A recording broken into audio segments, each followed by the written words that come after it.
Sensational Sherry, your little grandson's 2 months old.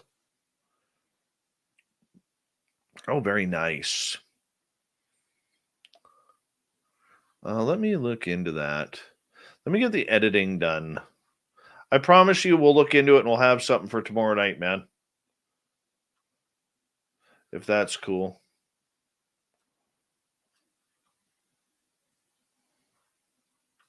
Stay tuned. Hour number 2.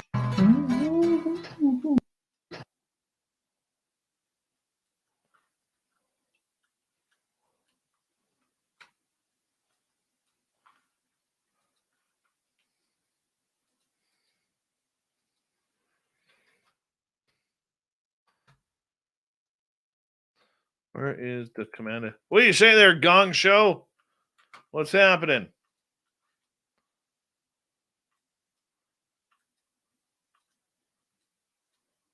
How much dancing are you doing tonight?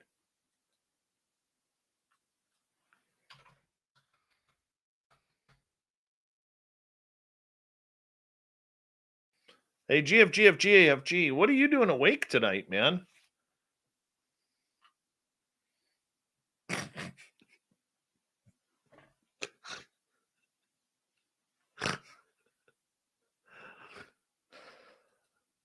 Don't even start with me.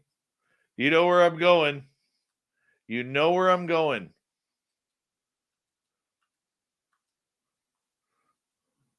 Oh.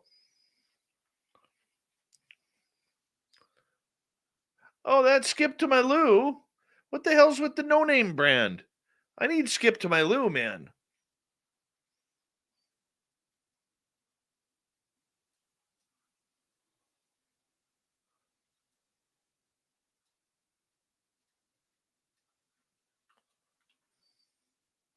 All right, there's that part. So that should be right about there.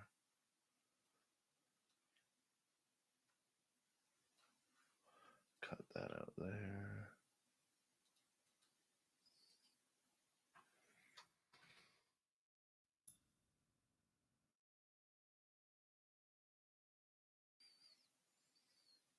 Yeah, GFG, your gout finally got you, eh?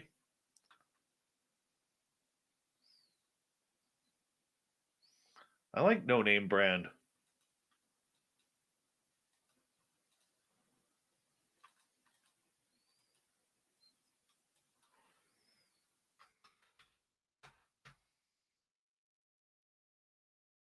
Oh, you got it, eh?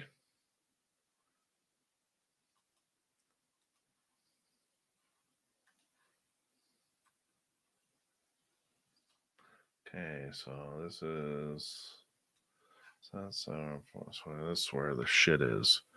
Okay, copy that, put that in here. And then about 10:41, so we started at 10:35, so about 6 minutes in. So let's go like this. Cut that. Then we'll cut the edge off of this one.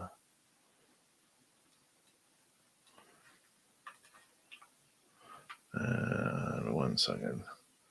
35, 37, 39, 41. Should be around right here. Overlooked, it may seem small, but the words are extremely profound. Sure, and again, I think it's people like Bill Nelson or others that are just have the courage, or frankly, they just don't give a shit enough not to say courage, or frankly, they just don't give a shit. They just don't give a shit. Frankly, enough not to say what kind of the abductive logic here is that. There we go. That works for me. That's nice and clean. Nice and clean.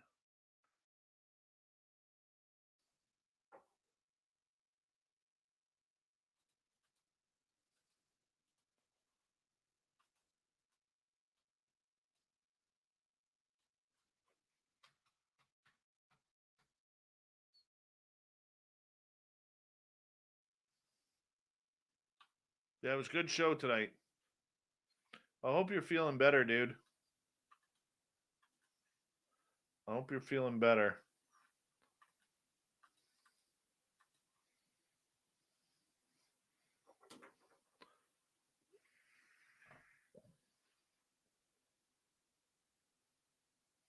Tim McCart, I think we're friends on Facebook. You can send them via Messenger. I don't know if I definitely will not get to them tonight. I will try tomorrow to get to them. That's it right there.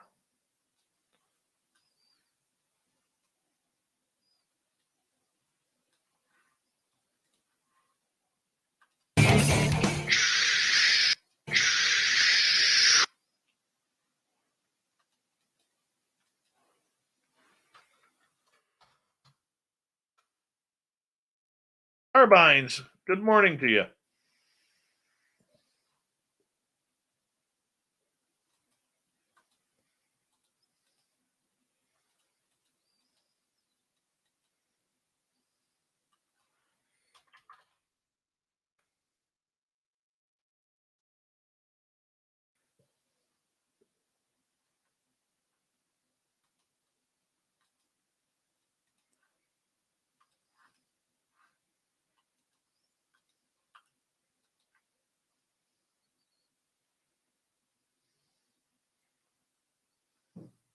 Well, that's a good thing. That's a good thing. Hey, Mennonite Abe, thank you so much, buddy. Don't credit me, credit the team. That's all Dirty Filth and Bree and Spookles the cat who are getting an amazing job done.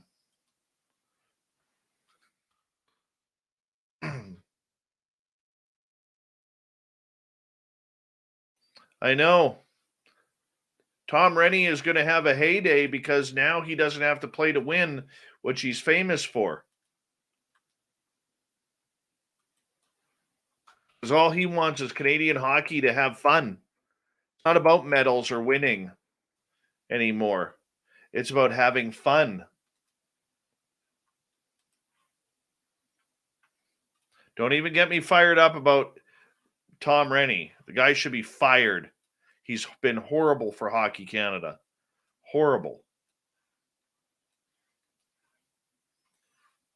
He thinks a silver medal is okay. He doesn't even mind a bronze medal. He thinks that's wonderful.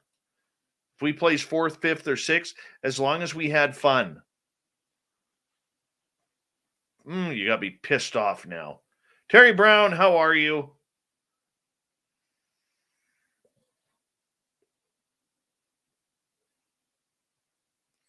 Yeah, Tom Rennie needs to be fired.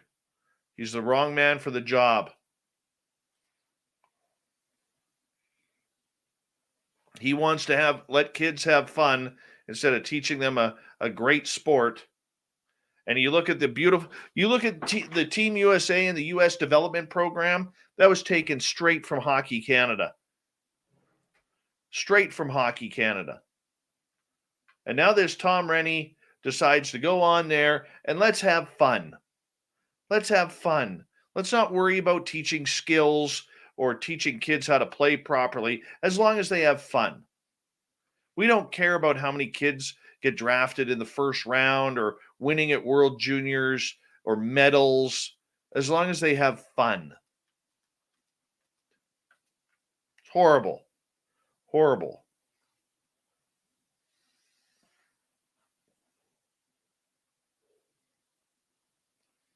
Right? Team USA has taken the Canadian game plan. You look at the Americans that are playing in the NHL right now. All right? They're beautiful to watch. They're hard-nosed. They hit. They fight. All right? They've cleaned up their dirty play. All right? They've got beautiful hockey players now over the last 10 years. Why? Because they took the Canadian game plan while we were going downhill wanting to play fun hockey and shinny hockey and stop hitting and let's do pirouettes on the ice instead of fighting and hitting and punching and going for the win at all costs, which what is hockey is all about. It's about blood, sweat, and tears. All right. It really is. That's the Canadian game. And Tom Rennie has ruined that in Canada due to his love and affection for the European game, number one. But number two, he's taken everything that Canada's hockey pride is about and he's thrown it in the fucking garbage. Yeah, all because he wants to have fun. Hockey's not fun. What's fun is when you accomplish things. It goes for any sport. Anybody, I'm so sick and tired of parents saying, well, as long as my little boy or my little girl had fun. No, it's not about fun. It's about learning discipline. It's about learning skills. It's about learning what it's like to be a teammate. Right? And this is where USA Hockey has it right. And that's why they're kicking Canada's ass in the women's game, albeit recently Canada's females or ladies team has won. Okay, but they're kicking ass in women's hockey. They're kicking ass in men's hockey. Why? Because literally, I would have predicted this. I would have predicted USA Canada in the gold medal final. Canada ekes out the win because we got Sidney Crosby and Connor McDavid, which they do not. However, in the World Juniors, I will say that the Americans will beat Canada in the final again.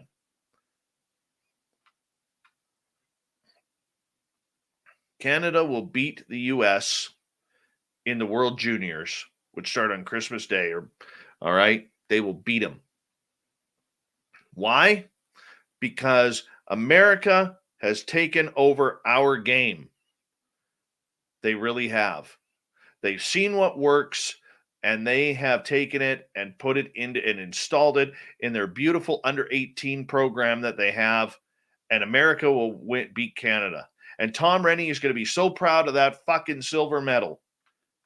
I'm proud of our boys. No, not proud. It's gold or bust. And Tom Rennie is a bust. I'm going to be all over Twitter. If Canada loses the World Juniors, I'm going to be all over Twitter yelling, and GFG, you better be with me on the hashtag Fire Tom Rennie.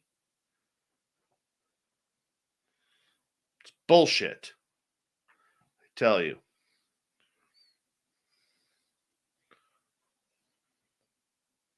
Tom's good with winning a gold medal once every 5 to 8 years. That's happy for him. Okay? Not winning a gold medal every year like we did. Like 5 in a row times 2. Bastard. Fuck. Now I'm all worked up.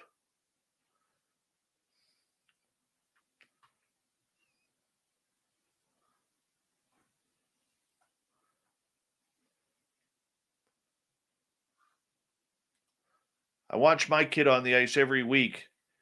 Barely half the 3/4 of the kids on that ice there don't even know how to stick handle. Yeah, but Hockey Canada, which puts out the programs for the youngsters, is making sure it's all about fun. You're not creating hockey players. Hockey players, men or women, from Canada, we're tough. We're strong. We fight for that win. We get mad, we bleed, we cry, we get hurt. Okay? That's part of the game. That's what makes it so beautiful. Now it's just fucking curling with a hockey puck on the ice. Goddamn Tom Rennie.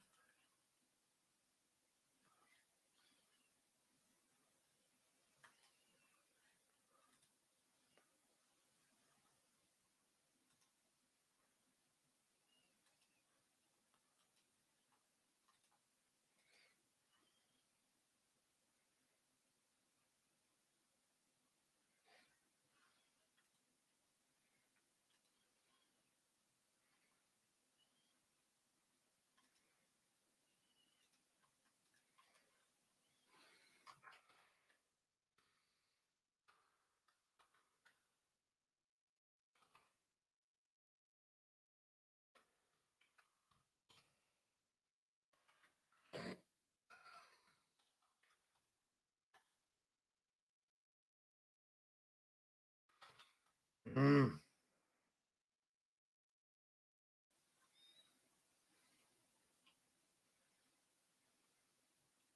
That pisses me off. Son of a gun.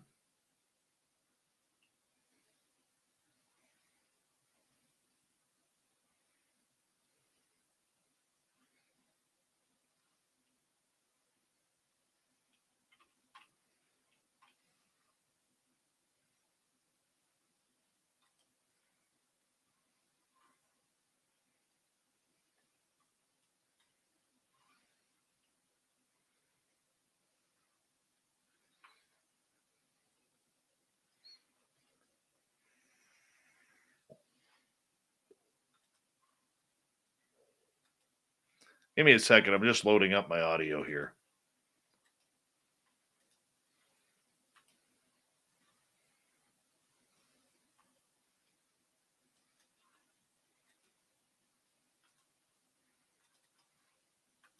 It's like a junior B hockey here in British Columbia now. Kids playing junior, and they're wearing face masks. What the hell is the point of watching a game?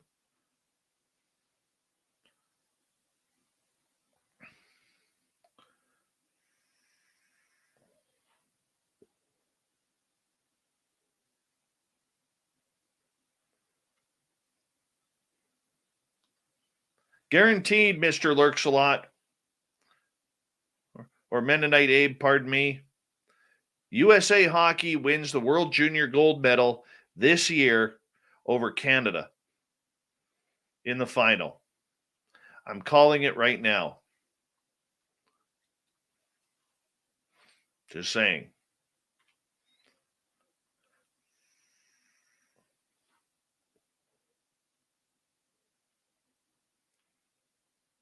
No, the only place it's changed for the worst is Canada.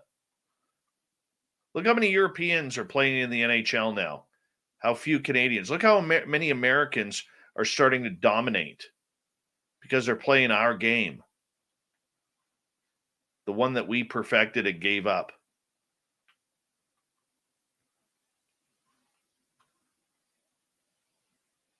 We're worried about feelings.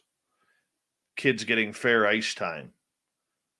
Screw that. If my kid's terrible, sit him on the bench. Or cut him. I don't care. That's hockey.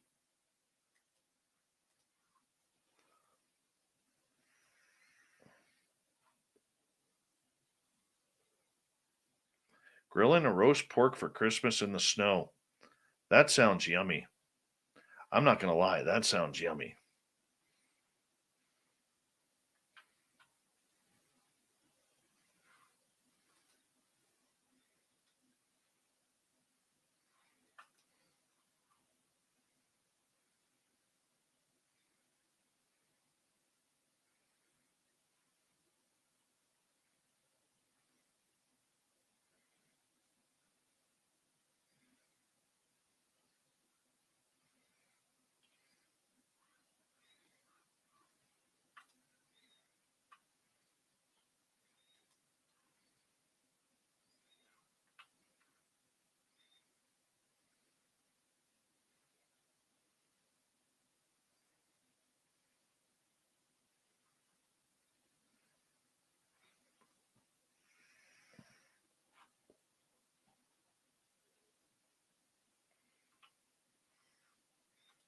Mmm.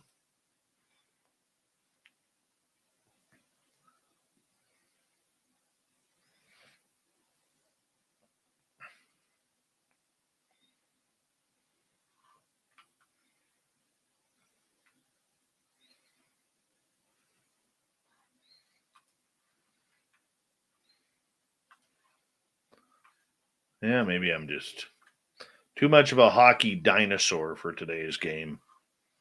I don't know. Tom Rennie still needs to be fired, though.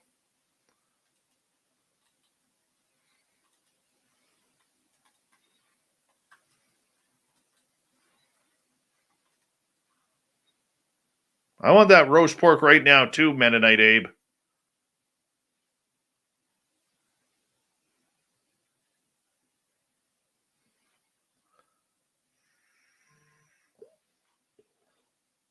But it's not even about tough guys, dude. It's about building solid hockey players. That Eric Lindros type player, or if you look today at a Tom Wilson, right? Ryan, what's his name? Ryan Getzlaff type player, Corey Perry type player. They were physically tough. They weren't goons or anything like that. You need tough players. And you look at the American players that are playing these days, they're skilled, they're talented, they're tough, they're hard to move off the puck. They play a beautiful game. We can't because Tom Rennie wants fun across Canada.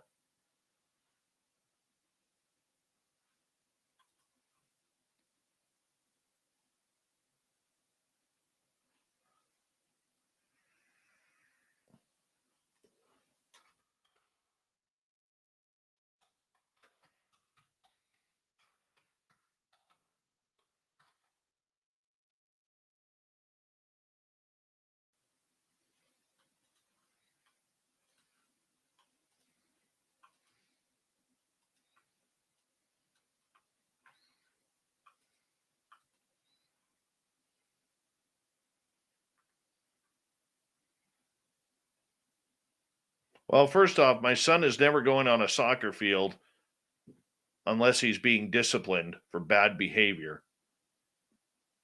Hockey, it all depends on where you're going. It's not 15,000. That's only if you're going into a private club.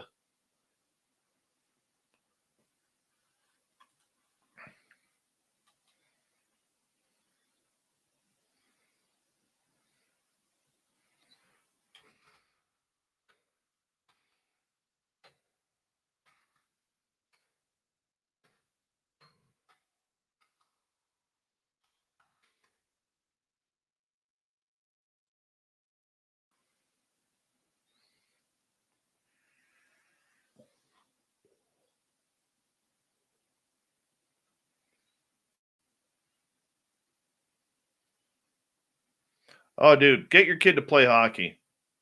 Investing in your kid is the best thing you can do, man. You don't want to put them in soccer.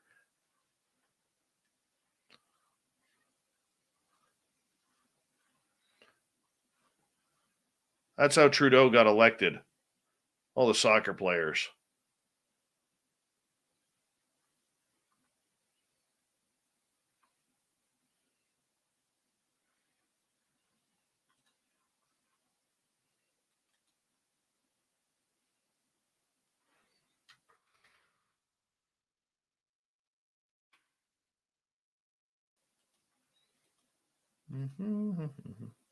Uploaded.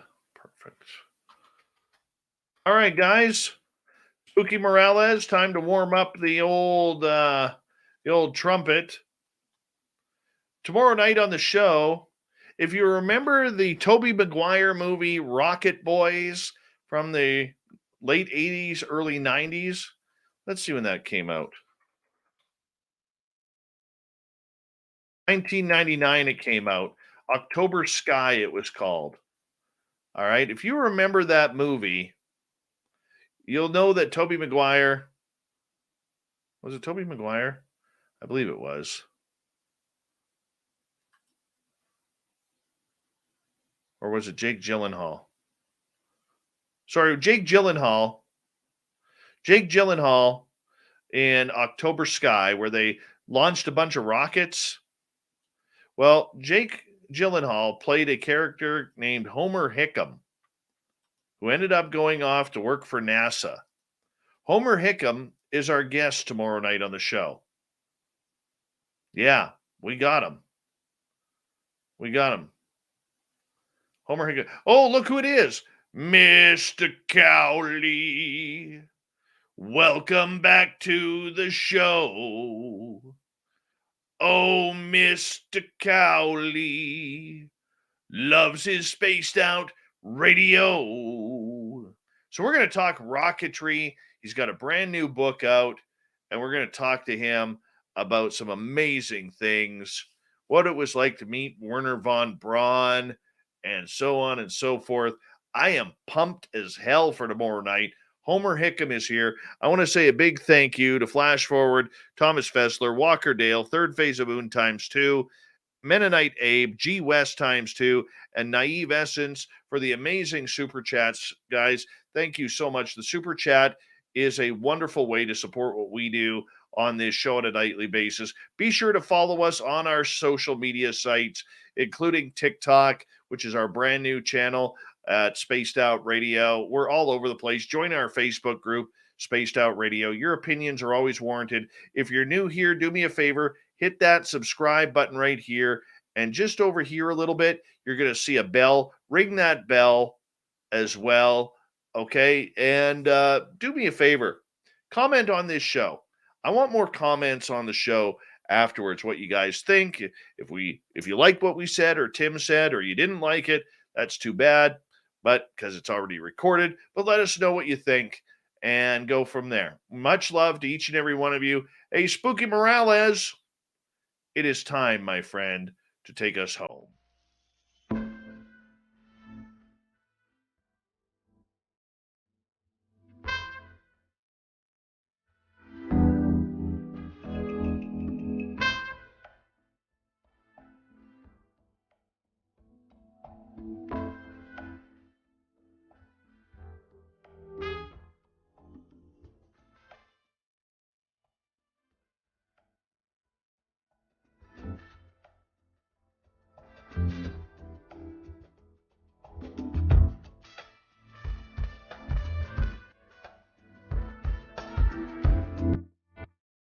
Hold on.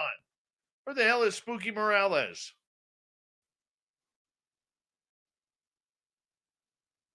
Where the Spooky? Like, come on. You got one job to do. One job.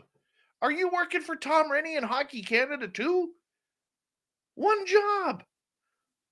One job. One job.